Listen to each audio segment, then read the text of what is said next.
When Walter and I visited my husband's parents, his mom came to pick us up from the airport. She said I couldn't ride in the car, so I had to walk home. I felt really upset about this, especially because it's a long 3-hour walk, even though I'm strong. I was almost in tears, but thankfully someone helped me out. In the end, it was my mother-in-law who felt sorry for what she did. My name is Jennifer, and I'm 30 years old. I met my husband, Walter, when we were both in college. We love mountain climbing. Walter is 2 years younger than me, and he's really good-looking and popular. When he asked me out, I couldn't believe it, but he says he likes how I tackle challenges without complaining. Walter has a good job at a big company and earns a lot of money. We've been happily married since college, but there's something that bothers me. During dinner, Walter always gets calls from his mom and leaves to talk to her in his room. Walter's mom calls him often, about once every 2 days. She really loves her son, and Walter is very sweet to her, which makes me wonder if he's too attached to his mom. But since she raised him well, I feel like I should respect her too. However, it seems like our feelings toward each other are different. It started before we got married when we went to visit my husband's parents. Walter's mom didn't seem happy when she found out I'm 2 years older than him and almost 30. She seemed unhappy throughout our visit, but Walter's dad didn't mind. He said age doesn't matter and that I seem like a reliable person who's perfect for Walter, who has his weaker moments. But that made Walter's mom even more upset. Walter's mom didn't want to argue with his dad directly, so she decided to make things difficult for me without him noticing. Sometimes she'd say things like, "Oh dear, I'm sorry, Jennifer, but the snacks I gave you are bad. Let me get you something else." When she was being mean on purpose, she'd widen her eyes, snort, and twist her lips. I felt like I was studying her behavior like a scientist studying animals. "It's all right, I can eat it." I smiled and cut off the spoiled part of the dried fruit and ate the rest. Back from my mountain club days, I learned to make do with whatever food was available. Walter's dad and Walter himself chuckled, saying, "That's just like Jennifer," and we all laughed. But then Walter's dad told his mom not to serve me something like that again. And the mood stayed light, but I wasn't paying enough attention. "I'm sorry," I said, still laughing, but I caught her quick, sharp glance and heard her tongue click disapprovingly. There were other times, like when she showed off souvenirs from Italy. She gave Walter a nice tie, but for me, it was a cheap t-shirt with a fake logo. "Come on, try on the tie, Jennifer. You too, try on the shirt," she said, with that same expression on her face. I realized it was another jab at me. No thanks. I don't wear ties with casual clothes, and I'm not feeling like trying on a shirt right now, I said, trying to keep the mood light with a smile, but inside, I was really frustrated. After that, I only used that t-shirt for things like gardening in the summer or as a funny prop in photos with my friends. I couldn't stand even looking at it. These little mean acts were subtle, so only I could really tell what was going on. When I tried talking to Walter about it, he'd just brush it off, saying, "Mom's a bit odd, forgive her." But the constant negativity was wearing me down. We live about an hour's drive from my in-laws, so it was always hanging over us that we could visit them whenever. That thought made me feel down. Then, out of the blue, Walter told me, "Jennifer, I've got some sudden news. I'm being transferred. It starts next month, so get ready." Walter was being moved for work. He said sorry, but secretly I felt relieved. It gave us a reason to keep our distance from my in-laws. "Okay, don't worry. I'll handle the preparations. I'll even ask my family for help." I happily went ahead with the moving preparations. Finally, I thought I could escape from my mother-in-law's constant teasing. Although I was nervous about starting a new life, most of my excitement came from the thought of getting away from her. Once the move was done, I hoped I could put some distance between us, but then the phone rang. It was my mother-in-law, asking where I'd been and hinting that I might be ignoring her son to spend time with my own parents. I wanted to let out a big sigh, but I stayed calm and explained that I was just busy at the store and wanted to make sure Walter had good meals in our new home. Her calls started coming more often, every 2 days. Even though we were seeing each other less, we were talking more. But most of the time, it was just her making little digs at me. She'd say things like, "My son is sensitive." I wonder if someone as tough as Jennifer can understand him. His high school girlfriend was so delicate, but now his tastes have changed, haven't they? It was always stuff meant to make me feel uncomfortable. It seems like Walter's mom doesn't have another way to deal with her stress. And unfortunately, I became the target for it. It felt like I was just a dumping ground for her frustrations. What hurt the most were her comments about having children. She'd say things like, "Jennifer, you're already 30. Can you even have a normal child being older than my son?" It was shocking to hear such outdated and hurtful remarks, especially since I'd been worrying about that myself lately. I couldn't help but cry after hanging up the phone. I wondered what she really thought of me. Did she believe that her words wouldn't hurt me? As I kept giving neutral answers to avoid confrontation, maybe she got bored of trying to bully me, and the calls started to decrease. It was a huge relief for me. Then, on New Year's Day the next year, my husband and I went to visit my in-laws. They were picking us up from the airport. Walter's dad greeted us warmly, which was a relief because I was really anxious about seeing his mom.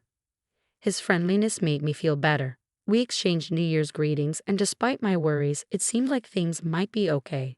We exchanged New Year's greetings, but my mother-in-law didn't even glance at me. Maybe she was upset about my distant response to her constant calls. Our relationship was strained, and I was trying to figure out how to handle it. "Were you tired from the trip? How about we grab a coffee at the airport cafe?" Walter's dad suggested, oblivious to the tension between his wife and me. "Sounds good. Isn't there a cafe on the second floor?" Walter replied cheerfully, and we made our way to a cafe inside the airport. "Should I drive us home?" Walter offered. "No, I'm still comfortable driving," his mother replied curtly. While the men chatted away, my mother-in-law and I sat in silence. "Excuse me, I need to use the restroom," I said after placing my order, and I stood up from the table. "Oh, I think I'll go too," my mother-in-law said, getting up to follow me. I had a sinking feeling about this. As we approached the entrance to the women's restroom, my mother-in-law, walking behind me, suddenly said, "Since you can't ride in the car, why don't you just walk back?" Confused by her words, I turned to look at her, and there it was again, that same expression on her face. "We're going back as a family of 3. You're a stranger here, aren't you?"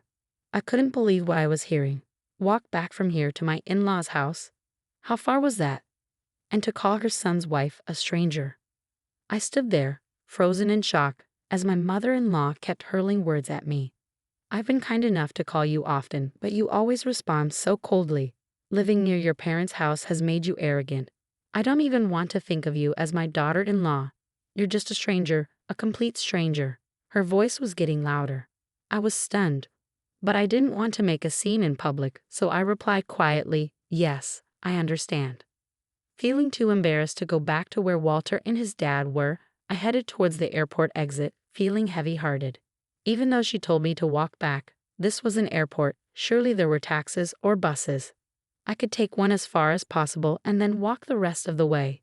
But more than that, I was worried about how I would face my in-laws after this incident and how I would spend the next few days with them. For now, I searched for transportation to my in-laws' house on my phone. There was a bus leaving in just 10 minutes, but it wouldn't take me directly there.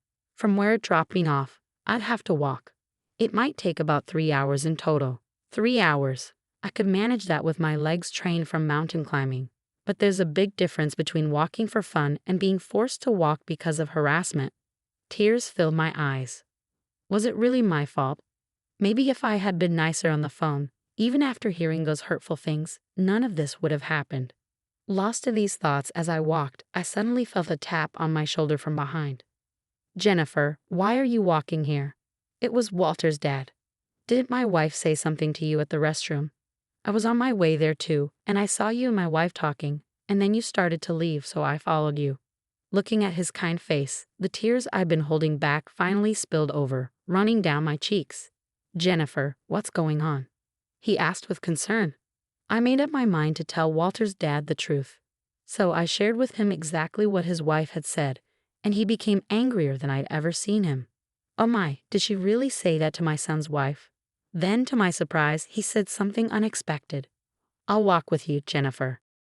With that, he stepped in front of me and began walking.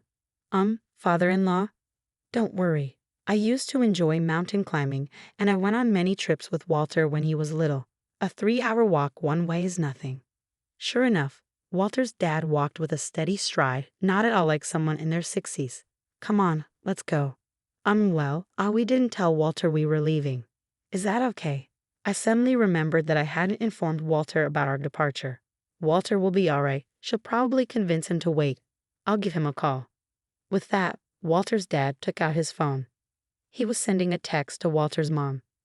He let her know that he was walking back with me and that the car keys were in his bag. While we waited for the bus, Walter's dad's phone rang. He answered, and I could tell from his tone that he was trying to control his anger. It must have been Walter's mom on the other end. I heard what you said to Jennifer. If you're going to talk like that, then I won't ride in the car either.